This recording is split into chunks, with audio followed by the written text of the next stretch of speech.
ఈ ప్రపంచంలోకెల్లా అత్యంత శక్తివంతమైన జ్ఞానం ఏమిటో ఎప్పుడైనా గమనించారా? అది సైన్స్ కాదు, ఆస్తిపాస్తులు కాదు, ఎవరైనా రాజులా మొత్తం ప్రపంచాన్ని జయించే అధికారమూ కాదు. ప్రాచీన మూలగ్రంథాలు చెబుతున్న ఒక అద్భుతమైన సత్యం ఏమిటంటే, ఆ అత్యంత శక్తివంతమైన జ్ఞానం మనల్ని మనం తెలుసుకునే జ్ఞానమే. అవును, ఈరోజు మనం ప్రాచీన ఉపనిషత్తుల్లో ఉన్న ఆ లోతైన తత్వాన్ని, ఆ అద్భుతమైన విశ్లేషణను వివరంగా చూద్దాం. నేను ఎవరు వినడానికి చాలా సింపుల్గా ఉంది కదూ.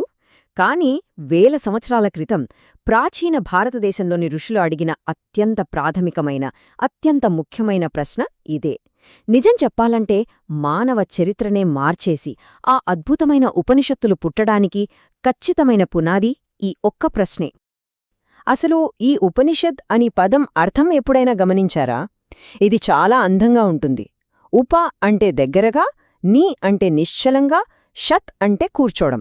అంటే ఒక గురువు దగ్గర చాలా ప్రశాంతంగా, నిశ్చలంగా కూర్చొని పొందిన ఒక లోతైన జ్ఞానమన్మాట. జస్ట్ ఏదో పుస్తకం చదివి తెలుసుకునే ఇన్ఫర్మేషన్ కాదిది. ఒకరితో మమేకమై పొందే ఒక అద్భుతమైన అంతర్గత అనుభవం. ఓకే, ఇప్పుడు మనం దీనిలోకి కొంచెం లోతుగా వెళ్దాం. మనం మొదటి విభాగం, గుర్తింపు విశ్లేషణ, మనలోని పొరలను తొలగించి చూడడం. అసలు ఒక మనిషి అంటే కేవలం ఈ భౌతిక శరీరమేనా? ఇక్కడ ఒక ఆసక్తికరమైన విషయం గమనించండి.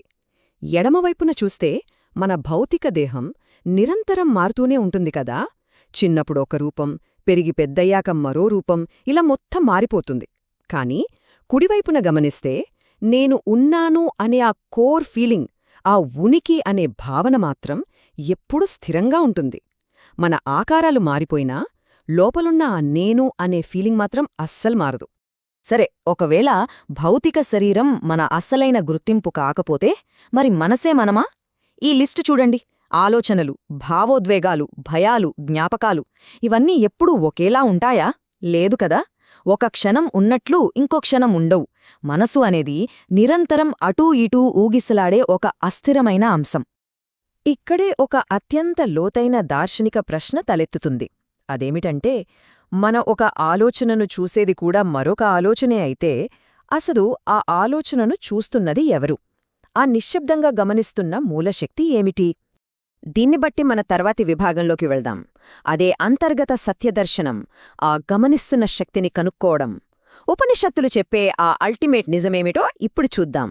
ఈ మూల గ్రంథాలు చాలా స్పష్టంగా, చాలా బలంగా చెబుతున్న వాస్తవం ఏమిటంటే, మనం నిరంతరం మారుతున్న ఈ భౌతిక దేహం కాదు, అలాగే ఎప్పుడూ హెచ్చుతగ్గులకు గురవుతూ ఉండే ఆ మనస్సు కాదు. ఈ రెండూ కేవలం తాత్కాలికమైన ఉపకరణాలు మాత్రమే. సో ఇక్కడ అత్యంత కీలకమైన పాయింట్ ఏమిటంటే, మన నిజమైన గుర్తింపు ఈ శారీరక, మానసిక మార్పులన్నింటినీ వెనుక నుండి నిశ్శబ్దంగా గమనిస్తున్న ఆ స్వచ్ఛమైన చైతన్యం, ఆ ప్యూర్ కాన్షియస్నెస్ మాత్రమే మన అసలైన మూలం. ఇక మన మూడవ విభాగానికి వద్దాం. మహావాక్యాలు, స్వచ్ఛమైన చైతన్యం గురించిన గొప్ప ప్రకటనలు. ఈ మహావాక్యాలు 3 ప్రాచీన సంస్కృత వాక్యాలు. ఇవి ఈ సత్యానికి ఎంతో చారిత్రక బలాన్ని ఇస్తాయి. అందులో మొదటి మహావాక్యం తత్ త్వం అసి, అంటే ఆ తత్వమే నీవు. దీన్ని సింపుల్గా చెప్పాలంటే, మనుషులు బయట ఎక్కడో ఆ దైవత్వం కోసమో పరమసత్యం కోసమో వెతుకుతూ ఉంటారు కదా, కాని అది మరెక్కడో లేదు. అది అంతర్గత చైతన్యం రూపంలో ఇప్పటికీ మీలోనే ఉంది అని ఈ వాక్యం వివరిస్తుంది. ఇక రెండవ మహావాక్యం అహం బ్రహ్మాస్మి, అంటే నేనే ఆ అనంత చైతన్యాన్ని. మన వ్యక్తిగత చైతన్యమనేది కేవలం ఈ శరీరానికి మాత్రమే పరిమితమైనది కాదు, దానికి ఎలాంటి సరిహద్దులూ లేవు, అది అనంతంగా విస్తరించి ఉంటుంది అనే లోతైన వాస్తవాన్ని ఇది నొక్కి చెబుతోంది. మూడవ మహావాక్యం ప్రజ్ఞానం బ్రహ్మ.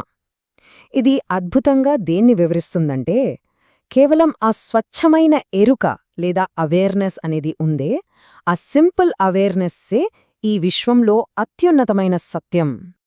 ఇదంతా వినడానికి బావుంది కాని దీనివల్ల మనకేంటి లాభం అనిపిస్తోందా? అందుకే మన 4వ విభాగం, ఆధునిక ఒత్తిడి నుండి విముక్తి. మన దైనందిన సమస్యలకు ఈ ప్రాచీన జ్ఞానాన్ని అన్వయించడం. వేల సంవత్సరాల క్రితం నాటి ఈ ఫిలాసఫీ ఈ రోజు మనం ఫేస్ చేసే స్ట్రెస్కి ఒక పర్ఫెక్ట్ మెడిసిన్లా ఎలా పనిచేస్తుందో చూద్దాం. ఈ రోజుల్లో మనల్ని బాధపెడుతున్న ఒత్తిడికి గురిచేస్తున్న అంశాలకు మూల కారణాలు ఇవే. మనం వచ్చిపోయే ఆలోచనలను మన సొంతమనుకోవడం, మన తాత్కాలిక భావోద్వేగాలే మన ఉనికి అని నమ్మడం, మరియు ఆ క్షణికమైన భయాలతో మన ఐడెంటిటీని ముడిపెట్టడం. మన ఆ మూల చైతన్యాన్ని మర్చిపోయి ఈ తాత్కాలిక ఆలోచనలను పట్టుకోవడం వల్లే అసలు సమస్య అంతా వస్తుంది. కాని ఒక్కసారి గమనించండి, ఎప్పుడైతే మనం మన ఆలోచనల్లో మునిగిపోకుండా వాటిని జస్ట్ ఒక సాక్షిలా బయట నుండి గమనించడం ప్రారంభిస్తామో ఖచ్చితంగా అప్పుడే నిజమైన స్వేచ్ఛ మొదలవుతుంది. ఆ ఆలోచనలకు అతీతంగా గమనిస్తున్న చైతన్యం మనం అని తెలుసుకున్న మరుక్షణం మన మానసిక వేదన అమాంతం తగ్గిపోతుంది. దీనిని అర్థం చేసుకోవడానికి ఒక బ్యూటిఫుల్ ఎగ్జాంపుల్ చూద్దాం. ఇక్కడ ఎడమవైపున మారుతున్న మేఘాలున్నాయి కదా, ఇవి మన శరీరం, మనస్సు, వచ్చిపోయే భావోద్వేగాలకు సంకేతం. కుడివైపున మార్పులేని ఆకాశముంది. ఇది మనలోని స్వచ్ఛమైన, గమనిస్తున్న చైతన్యానికి ప్రతీక. మేఘాలు వస్తుంటాయి, పోతుంటాయి, కాని ఆకాశం అవేమీ పట్టించుకోనట్టు ఎప్పుడూ అలాగే ప్రశాంతంగా, విశాలంగా ఉంటుంది. ఆ విశాలమైన ఆకాశమే ఆ చైతన్యం. ఎంత అద్భుతమైన పోలిక కదా! ఇదేనండి ఈ మూలగ్రంథాలు ప్రపంచానికి అందించిన ఆ అతిపెద్ద రహస్యం. మనం ఎంతమాత్రం పరిమితమైన వారం కాదు, మనం అనంతమైన చైతన్యం. మనకి అస్సలు ఎలాంటి హద్దులు లేవు. సో చివరగా ఒక మాట, మానవ జీవితంలో అసలైన ప్రయాణం ఎప్పుడూ బయట ఎక్కడో ప్రారంభం కాదు, అది ఎప్పుడూ మన అంతర్గతంగానే ప్రారంభమవుతుంది. మీలోని ఆ అంతర్గత చైతన్యాన్ని అన్వేషించే ప్రయాణం మీకెంత ప్రశాంతతనిస్తుందో ఊహించలేరు. మరి ఆ ప్రయాణాన్ని ఎప్పుడు మొదలుపెడుతున్నారు?